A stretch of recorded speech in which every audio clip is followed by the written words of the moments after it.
Ya, oke. Selamat pagi anak-anak, salam sejahtera buat kita semua. Pertama-tama Bapak mengucapkan selamat kepada kalian peserta didik baru yang sudah diterima di SMP Negeri 1 Secang. Ya, sebelumnya Bapak akan memperkenalkan diri. Nama Bapak Riyadi Ibnu Susanto, Bapak mengajar mata pelajaran matematika dan tahun ini Bapak mengajar untuk kelas 8.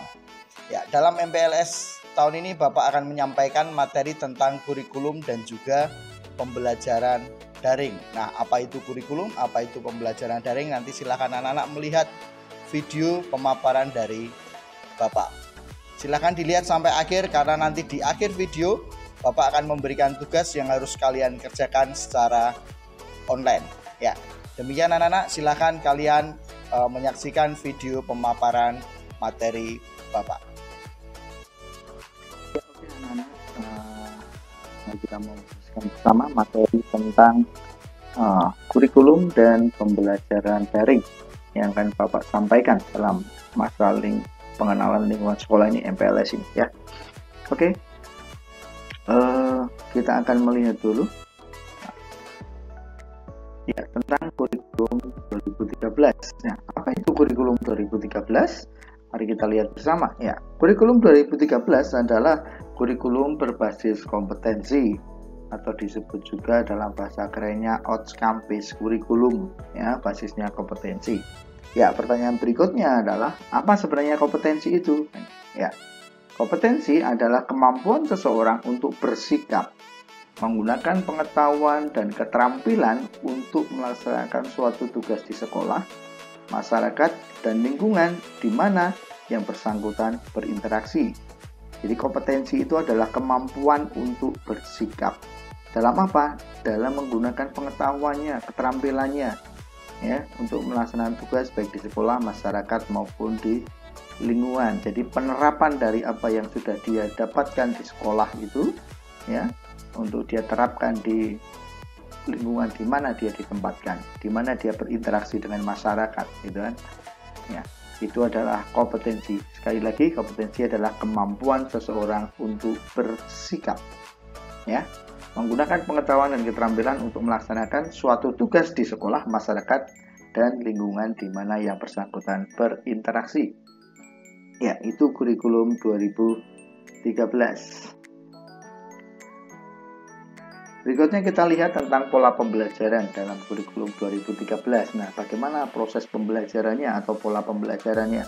Pola pembelajaran dalam kurikulum 2013 adalah pola pembelajaran yang berpusat pada peserta didik. Jadi pusatnya adalah peserta didik. Jadi bukan lagi berpusat pada gurunya, tetapi peserta didik. Ya, jadi peserta didik harus lebih banyak aktif nanti di dalam pembelajaran kurikulum 2013 ini. Ya, jadi pola pembelajaran berpusat pada peserta didik, interaksi guru dan peserta didik, dan antar peserta didik. Jadi interaksinya bisa guru dengan peserta didik dan juga sesama peserta didik. Ya, kemudian berbasis aneka sumber, maksudnya adalah sumber belajar itu tidak hanya dari gurunya saja. Ya, sumber belajar itu tidak hanya dari 1 atau 2 buku saja. Sumber belajar yang dipakai dalam kurikulum 2013 itu bisa dari mana saja. Mungkin dari lingkungan sekitar kalian, ya, atau mungkin kalian dari internet, ya, atau dari buku-buku yang lain. Nah, itu yang dimaksud dengan berbasis aneka sumber. Jadi sumber belajarnya itu bisa dari mana saja.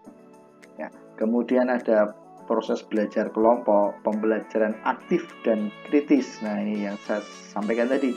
Jadi peserta didiknya harus lebih aktif, ya, harus lebih aktif dalam proses pembelajarannya, ya. Tidak hanya mendengarkan dari guru yang menyampaikan saja, ya. Jadi anak-anak harus lebih aktif.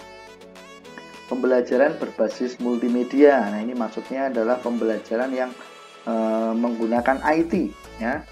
Dia akan meningkatkan kemampuan dalam IT kalian, teknologi kalian, ya. Ya, karena masa-masa sekarang kan memang kita dituntut untuk bisa dalam penggunaan IT, sehingga kita tidak ketinggalan zaman, ya.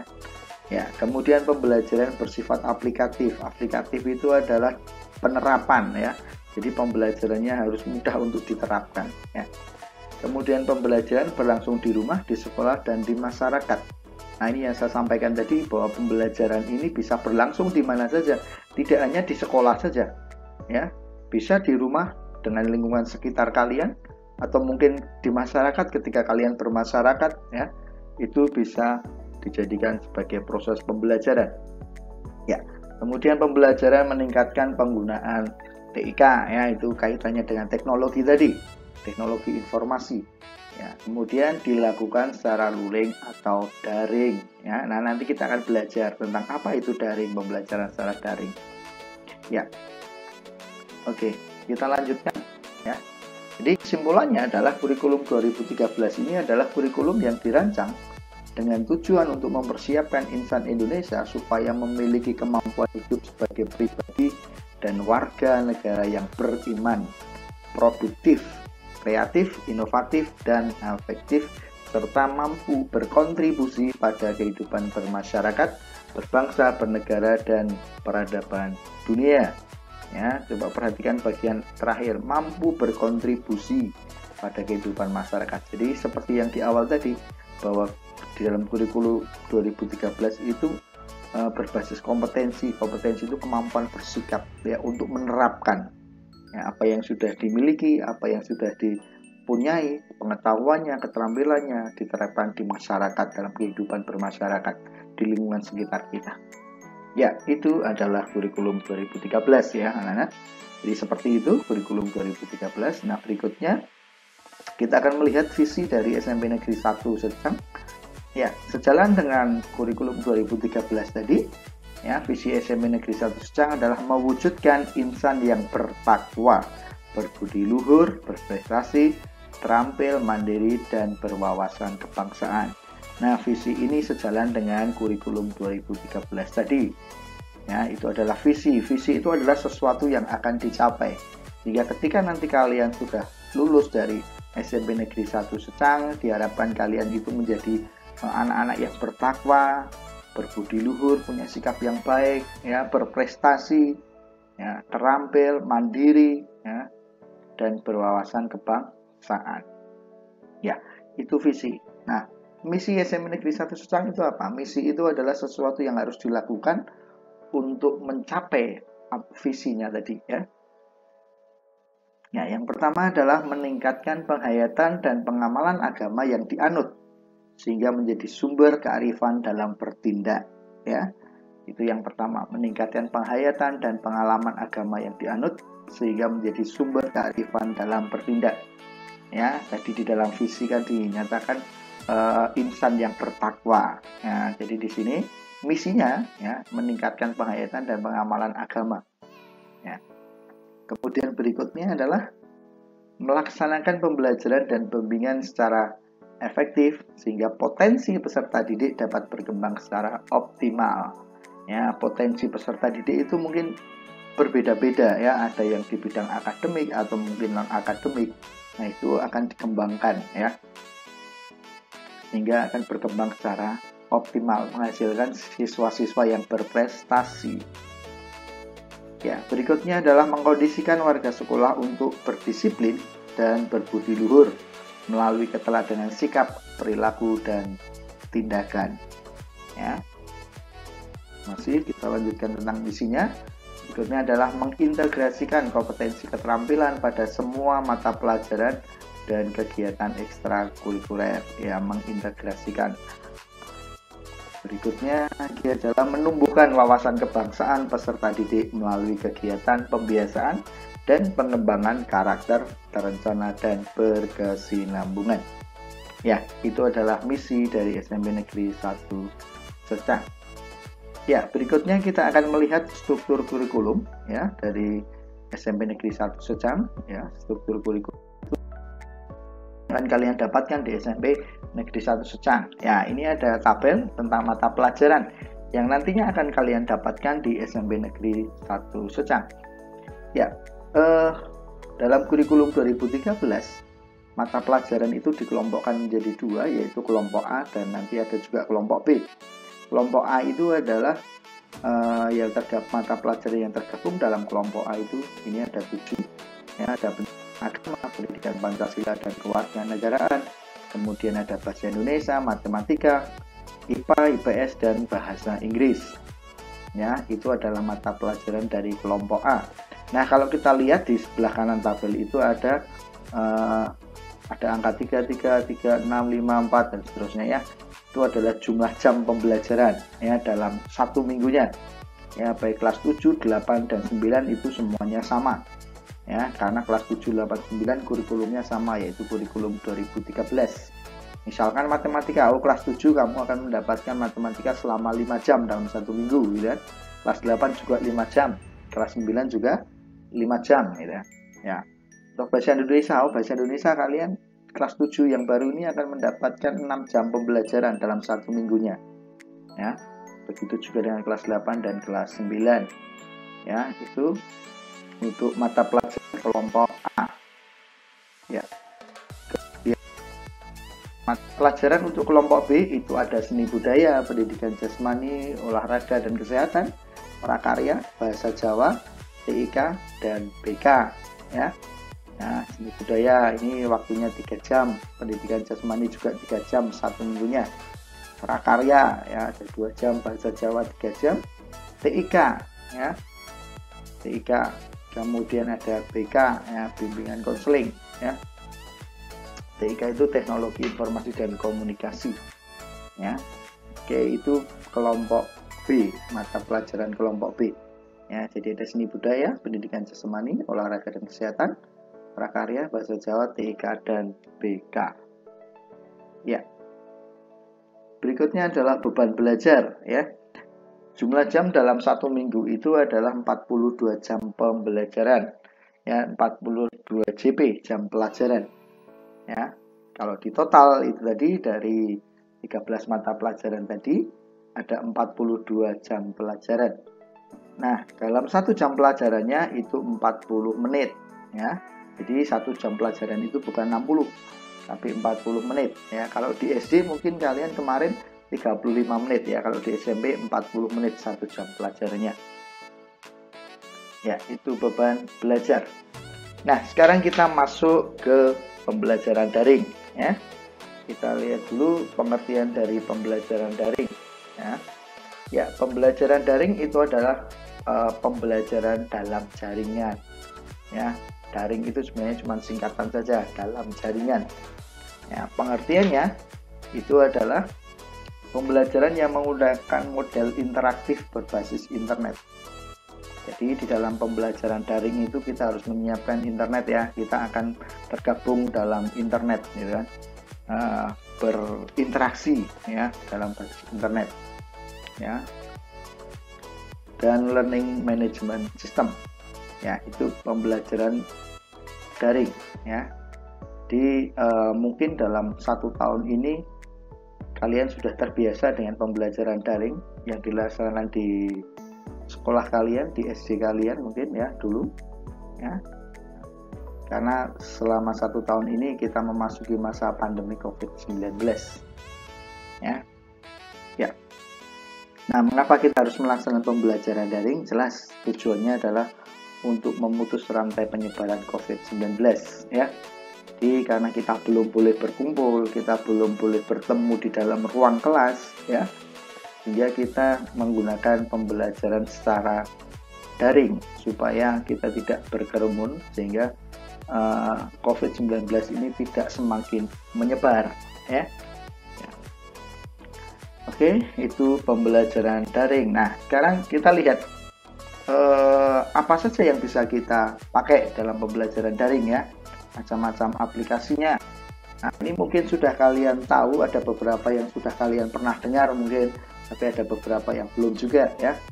Ruang Guru ya, Ruang Guru ini berbayar ya. Jadi kalau kalian mau menggunakan ikut dalam pembelajaran di Ruang Guru, kalian harus membayar ya untuk Ruang Guru. Kemudian ada Zenius ya.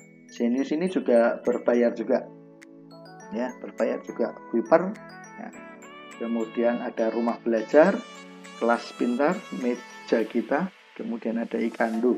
Nah, ini beberapa aplikasi ya, beberapa aplikasi yang bisa kalian gunakan, tetapi beberapa dari ini kebanyakan berbayar.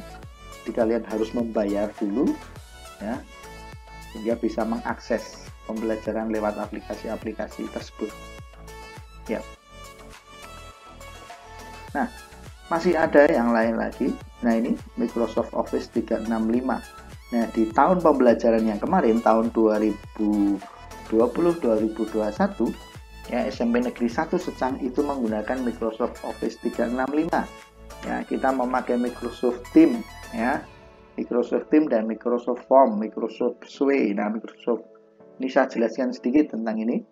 Ya, Microsoft Teams itu adalah nanti di dalam Microsoft Teams itu kita bisa bertemu secara virtual, bisa kelas virtual. Ya, di situ nanti kalian dimasukkan dalam kelas-kelasnya di dalam Microsoft Teams itu, ya, di dalam kelas-kelasnya, dan kita bisa pembelajaran secara virtual. Kalian masuk, saya juga, Bapak Ibu guru juga membuka kelas sehingga kalian bisa masuk, kita bisa bertemu, ya, di dalam Microsoft Teams, ya. Kemudian ada Microsoft Form. Nah, Microsoft Form ini biasanya digunakan untuk ketika kalian ulangan, ya. Jadi kalian mengerjakannya dari rumah. Bapak Ibu guru akan memberikan link, ya, dari Microsoft Form-nya ini. Tinggal nanti linknya dibuka, ya, linknya dibuka. Kemudian kalian bisa mengerjakan di situ. Nah, ini sudah dilaksanakan di SMP Negeri 1 Secang tahun yang kemarin. Ya, kita menggunakan Microsoft Office 365 ini pakai Microsoft Teams, Microsoft Form, ya, ulangan-ulangan penilaian tengah semester itu menggunakan Microsoft Form. Jadi anak-anak mengerjakannya di rumah semua, tapi dengan waktu yang dibatasi juga. Ya, kemudian di situ saya tuliskan juga Microsoft Suite. Microsoft Suite itu hanya untuk presentasi saja. Ya. Nah, apa kelebihan dan kekurangan Microsoft Office 365 ini? Nah, Microsoft Office 365 ini, ya, terutama Microsoft Teams-nya ini, ya, ini kekurangannya adalah aplikasi ini cukup berat untuk anak-anak, ya. Aplikasi ini cukup berat untuk HP anak-anak, dan bahkan beberapa HP itu tidak bisa mengakses di dalam Microsoft Teams ini, ya, karena ada syarat minimal, ya, spesifikasi minimal untuk HP yang bisa mengakses Microsoft Teams ini, ya. Nah, sehingga di tahun kemarin juga ada beberapa anak yang belum bisa mengakses dalam Microsoft Teams karena kemampuan HP-nya yang tidak mencukupi, spesifikasinya yang tidak mencukupi. Dan ini aplikasinya sebenarnya cukup lumayan berat kalau untuk HP anak-anak. Ya, oke, itu Microsoft Office 365. Kemudian ada juga mungkin yang sudah pernah kalian dengar atau mungkin di SD kalian pakai ini, mungkin ada beberapa SD yang sudah pakai ini, Google for Education. Nah, Google for Education itu di dalamnya ada Google Classroom. Ya, Google Classroom itu adalah kalian nanti dimasukkan dalam kelas-kelas, gitu kan. Kalian diundang menggunakan kode, ya, menggunakan kode. Kalian, saya yakin setiap HP kalian sudah masuk di Gmail, ya. Setiap kalian yang sudah punya Gmail, ya, itu nanti kalian bisa masuk dalam Google Classroom, ya. Nah, jadi nanti di situ dalam Google Classroom itu kalian akan masuk dalam kelas-kelas. Mungkin SD yang sudah pernah pakai, ada beberapa SD saya yakin sudah pakai ini, ya. Gurunya bisa memberikan tugas di situ di Google Classroom itu, ya. Kemudian kalian mengirim tugas juga lewat Google Classroom itu, penilaiannya juga ada di situ, ya. Itu Google Classroom. Kemudian ada Google Meet, ya. Nah, Google Meet ini juga Meet itu bertemu, gitu kan, ya. Jadi kalau dimudahkan ini pertemuan lewat Google, gitu kan, Google Meet itu. Jadi seperti di Microsoft Teams tadi, kita bisa membuat kelas virtual, ya, kelas virtual. Kalian dari rumah, Bapak Ibu guru juga dari sekolah atau mungkin dari rumah, kita membuka Google Meet, sama-sama membuka Google Meet. Kalian masuk sehingga kita bisa bertemu dalam Google Meet itu. Kita bisa proses pembelajaran, ya, tatap mukanya virtual, ya. Jadi itu Google Meet. Ya, kemudian ada juga Google Form. Nah, Google Form ini sebenarnya mirip dengan Microsoft Form tadi. Ini lebih banyak digunakan untuk membuat ulangan atau mungkin formulir, isian angket seperti itu, ya. Google Form, ya. Tuh. Nah, itu tentang Google for Education. Nah, nanti di akhir dari penjelasan ini ada tugas untuk kalian, untuk anak-anak, ya.